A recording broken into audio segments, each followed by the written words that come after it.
Hello, Jim Ryerson from Sales Octane. In our introductory service video, we shared the fact that it's becoming far more challenging to prospect for new customers as a result of the waves of change that we covered in our last book.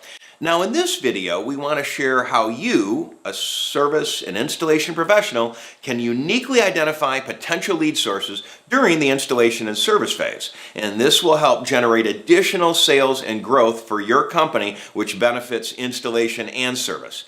Here's the way it works. In most cases, there are other service providers on site when you do your work.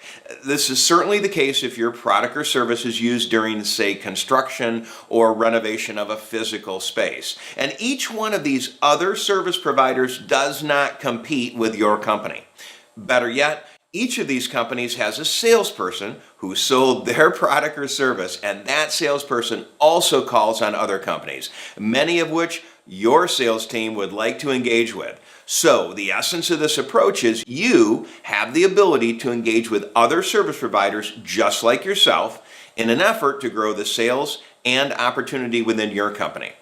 There are 6 steps to this process. First, step 1, whenever you see another trade on site doing an installation or service on any product, do your best to identify what they're installing or servicing. Now, in most cases, they will be in a branded uniform, so this is going to be obvious. However, even if it's not obvious, move to step 2. Just greet them. Walk up to them and say your first and last name, include who you're with, and the question, and you are? It's basically, good morning, Jim Ryerson, Acme Installation, and you are? And now, in most cases, they will have their name on their uniform, just like this. So it's easy to reinforce them with their name and a positive comment such as, hey, Jim, nice to meet you. Now,